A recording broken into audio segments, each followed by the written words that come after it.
বিসমিল্লাহির রহমানির রহিম। আসসালামু আলাইকুম প্রিয় চাকরি প্রত্যাশী ভাই বোন, কেমন আছেন সবাই? আশা করি ভালো আছেন।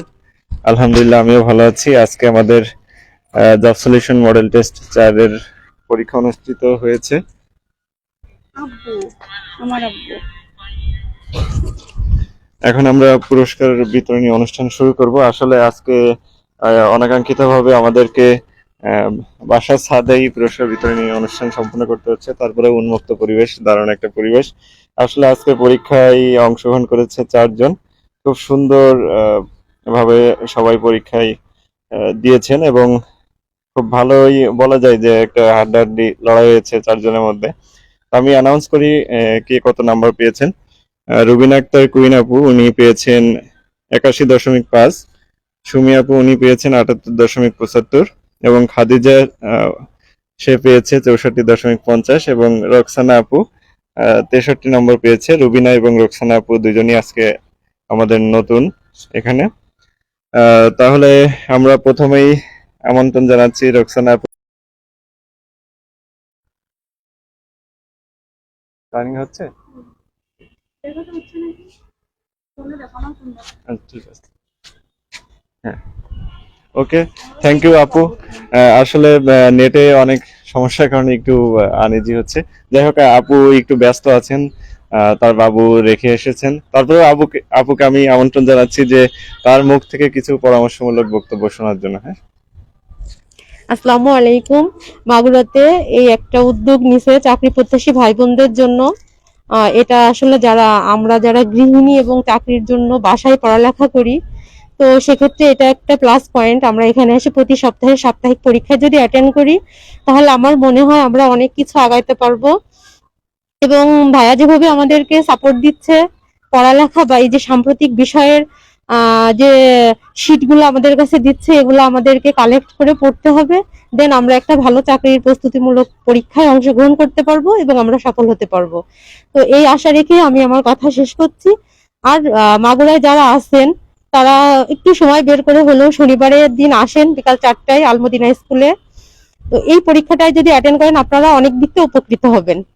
তো যাই হোক, সবাইকে ধন্যবাদ। এইভাবে আমি আমার কথা শেষ করছি। আসসালামু আলাইকুম। অসংখ্য ধন্যবাদ আপুকে।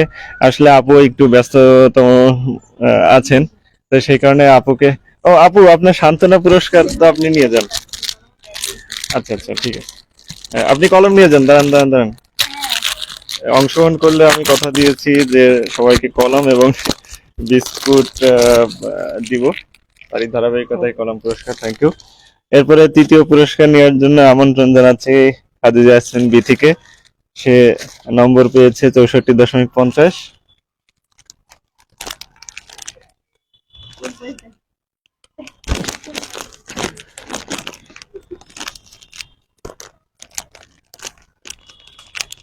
কনগ্রাচুলেশন খাদিজা ইয়াসমিন বিথি। আরেকটা বিষয় হচ্ছে, গত পরশুদিন সে বিএড সম্পন্ন করেছে সফলতার সাথে। এটা একটা দারুণ একটা অর্জন, কারণ বিএড শিক্ষকতার লাইনে যারা আসতে চায়, বিএড অগ্রগতি মানে খুব সুন্দর একটা বিষয় যে বিএড করলে আহ, একটা অ্যাডভান্টেজ পাওয়া যায়। অনেক ক্ষেত্রে যারা বিএড করেন তাদের ক্ষেত্রে অগ্রাধিকার দেওয়া হয় বেশি শিক্ষকতার ক্ষেত্রে, হ্যাঁ, বা বিভিন্ন চাকরি পরীক্ষায় অ্যাপ্লাইয়ের ক্ষেত্রে। তো যাই হোক, বিধির কাছ থেকে তার দিক নির্দেশনামূলক কিছু বক্তব্য শুনবো, সেটা বিএড সম্পর্কিত হোক বা যেটাই হোক। আসসালামু আলাইকুম।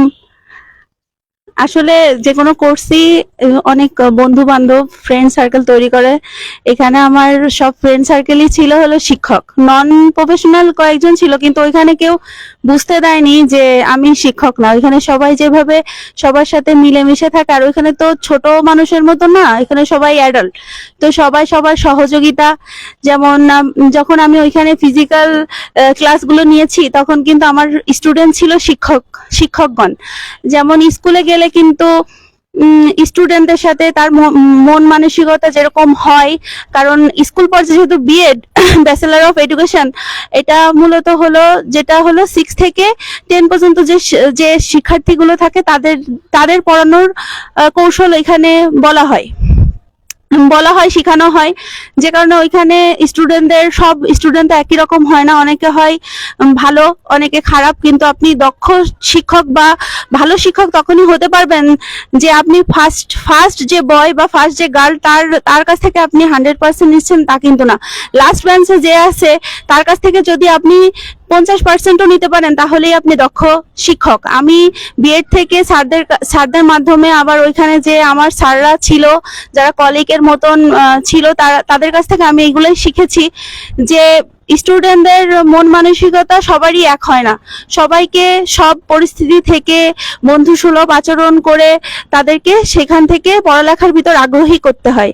কারণ আপনি মেধাবী স্টুডেন্টকে শুধু শিক্ষাই দিলেন, যে দুর্বল স্টুডেন্ট তার দিকে খেয়াল করলেন না, সেটা কখনো হবে না। কারণ আমাদের চাকরি ক্ষেত্রেও সব স্টুডেন্ট সব বিষয়ে দক্ষ হয় না।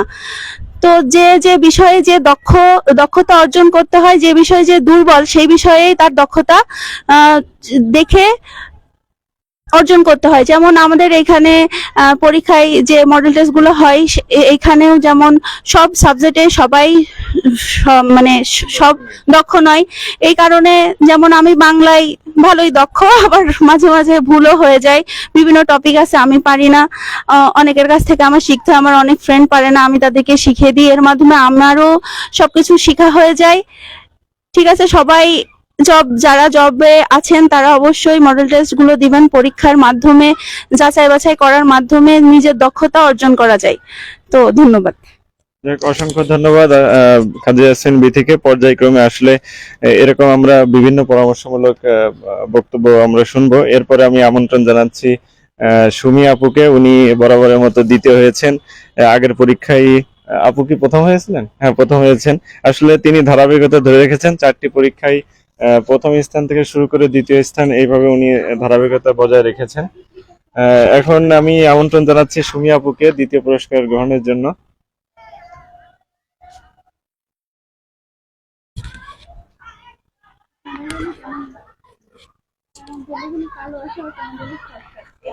আপু আসেন।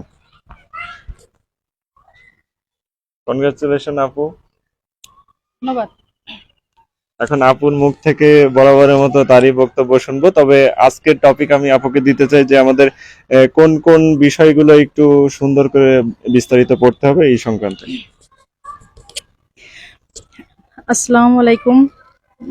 আমি যেহেতু বরাবর এই আজকে দিয়ে 4টা এক্সাম অ্যাটেন্ড করছি, আর আজকে আমাদের সাথে নতুন 2জন আপু ছিল। এই বিষয়ে ভালো লাগছে যে না, আমরা মেয়েরা আছি, আমাদের সাথে আরো মেয়েরা অ্যাড হচ্ছে। আমি চাই যে এর পাশাপাশি কিছু ছেলেরাও এখানে অ্যাড হোক, আর হচ্ছে এখানে তাহলে পরীক্ষা দিতে প্লাস নিজেদের ভিতরে যে প্রতিযোগিতা এটা অনেকটাই বাড়বে। কারণ 1 মার্ক যদি কেউ বেশি পেয়ে ফার্স্ট হচ্ছে, সেইখানেও কিন্তু মনের ভিতরে মানে অন্যরকম একটা কাজ হচ্ছে যে 1 মার্কের জন্য কেউ আমার আগে উঠে ফার্স্ট হয়ে গেল।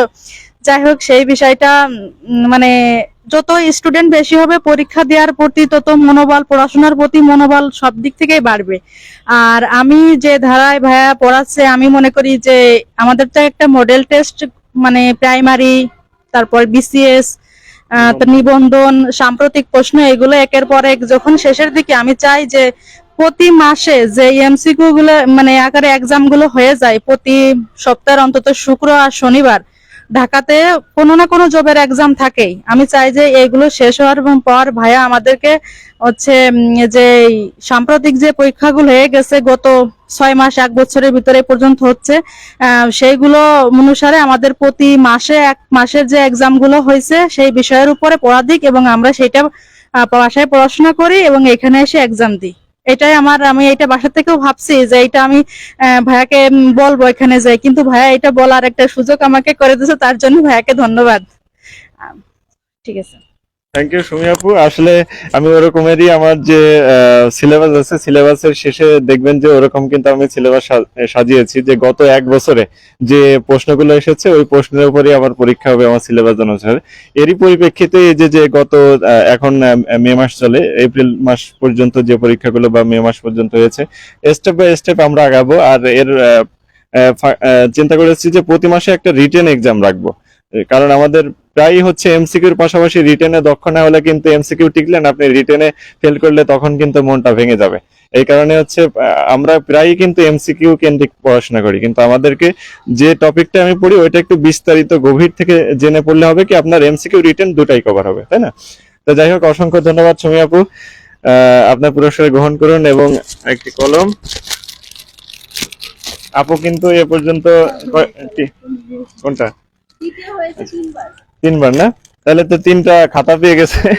এবং প্রথম পুরস্কার হিসেবে আপু গত পরীক্ষায় হচ্ছে এরকম একটা পানি পট পেয়েছিল। যাই হোক, থ্যাংক ইউ আপু। এখন প্রথম পুরস্কার নেওয়ার জন্য আমাদের আজকের নতুন শিক্ষার্থী রুবিনা আক্তার আপুকে আমন্ত্রণ জানাচ্ছি। উনি 81.5 পেয়েছেন। অসংখ্য ধন্যবাদ এবং অভিনন্দন আপু। আপুর মুখ থেকে তার দিক নির্দেশনামূলক বক্তব্য শুনবো, তারপরে আমি কিছু পরামর্শমূলক বক্তব্য আপনাদেরকে দেওয়ার চেষ্টা করব। আসসালামু আলাইকুম। আজকে এখানে আমার প্রথম পরীক্ষা। এর আগে স্যার পরপর তিনটা মডেল টেস্ট নিয়েছেন, আমি সেগুলোতে অংশগ্রহণ করতে পারিনি। আমি এক পরিচিত জনের থেকে জানতে পারি যে মাগুরায় এরকম একটি সুযোগ আছে যেখানে একটা নির্দিষ্ট সিলেবাসের অঙ্গিকে হলো পরীক্ষা নেওয়া হয় প্রতিদিন 100 মার্কের, মানে আমরা যেভাবে চাকরিতে পরীক্ষা দিয়ে থাকি ঠিক সেইভাবেই। তো আমি আজকে এখানে অংশগ্রহণ করেছি, আলহামদুলিল্লাহ ভালো ফলাফলও পেলাম। তো আমি বলতে চাই মাগুরায় যারা জব প্রত্যাশী আছেন তারা আছেন যে কোনো কোচিং সেন্টারে পড়েন না বা মানে কারোর পরামর্শেও নেই, বাসায় আছেন, বাসায় পড়াশোনা করছেন। তো তারা কি করতে পারেন, এখানে এসে পরীক্ষাটা দিতে পারেন। তাহলে কি হয়, আপনার হলো অনেক ভুল ভ্রান্তি এগুলো ঠিক হয়ে যায়। তারপরে মাইনাস মার্কের একটা ব্যাপার থাকে যেটা আপনাকে মনে করেন যে ভুল করতে সংশোধন করে আর কি। তো আপনারা এই পরীক্ষাগুলো দিতে পারেন, দিলে আপনারা আসলে মানে দক্ষ হবেন আসলেই। তো এই আর কি, ভালো লাগলো। আমি আশা করছি আরো পরের পরীক্ষাগুলো আমি আরো দেব। আর এই আর কি, ধন্যবাদ সবাইকে। থ্যাংক ইউ আপুকে। আসলে আপুকে এখানে, আপু আপনার পুরস্কারটা নিয়ে যান। আচ্ছা, এবং কলম। ধন্যবাদ। Thank you. আসলে আপু খুব সুন্দর একটা কথা বললেন যে আসলে যারা বাসায় পড়াশোনা করেন এবং নিজে নিজে প্রস্তুতি নিচ্ছেন, আপনারা যে কোনো এক জায়গায় যদি পরীক্ষা না দেন তাহলে কিন্তু আপনার নিজেদের যে স্ট্রং জোন, উইক জোন, এইগুলো কিন্তু আপনি বুঝতে পারবেন না। আসলে প্রতিযোগিতা দিন যত যাচ্ছে, কম্পিটিশন তত বাড়ছে। যাই হোক, সকলকে অসংখ্য ধন্যবাদ। আসলে আজকে আমরা উন্মুক্ত পরিবেশে পুরস্কার বিতরণীর আয়োজন করেছি। ক্যামেরাম্যানের দায়িত্ব পালন করছেন আমাদের সুমি আপু এবং হাজিয়া ইয়াসমিন বিথি, তাদেরকেও আবার ধন্যবাদ জানাচ্ছি।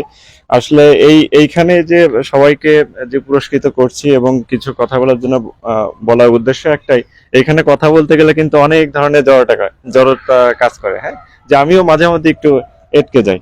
এটা যখন আপনি ভাইবা বোর্ড ফেস করবেন না, তখন এই যে এখানে যে এই প্লেস গুলো পাবে 1 থেকে 5 পর্যন্ত, প্রতিদিন নিয়মিত এরকম সপ্তাহে কথা বলবে, তখন তার ভিতর থেকে আলাদা একটা কনফিডেন্স তৈরি হবে এবং ভাইবা বোর্ডে তখন মনে হবে যে আমি তো ওই কোচিং এ বা ওইখানে তো এরকম কথা বলছি, আমার ক্ষেত্রে এটা কোনো বিষয় না। হ্যাঁ, তা ভাইবা বোর্ডের ক্ষেত্রে যাতে সে বা যে কোনো প্রার্থী খুব সুন্দরভাবে উত্তীর্ণ হতে পারে, সেই কারণে হচ্ছে আমার এই প্রচেষ্টা। আর এখানে আসলে ব্যক্তি স্বার্থ আছে, যে আমিও যেহেতু কন্টিনিউ পড়াশোনা করছি, নিজের পড়াশোনা রানিং থাকে, সেই কারণে এই উদ্যোগটা নেওয়া, এবং এখানে ব্যবসায়িক কোনো স্বার্থ আমার নেই। আমি যতদিন মাগুরাতে আল্লাহর রহমতে আছি এই ধারা কন্টিনিউ থাকবে। এর পাশাপাশি যদি স্টুডেন্টের প্রয়োজন সাপেক্ষে কোনো ক্লাসের প্রয়োজন পড়ে তখন ইনশাল্লাহ ভেবে দেখব। আর এর পাশাপাশি অনলাইনে তো যেহেতু পেজ এবং অনলাইন গ্রুপ আছে, সেইখানেও আমি পরামর্শমূলক বিভিন্ন ভিডিও বা যে কোনো বিষয় আমি উপস্থাপন করার চেষ্টা করব। যাই হোক, সকলকে অসংখ্য ধন্যবাদ। সকলে ভালো থাকবেন, সুস্থ থাকবেন এবং বেশি বেশি করে পরীক্ষায় অংশগ্রহণ করবেন। আল্লাহ হাফিজ।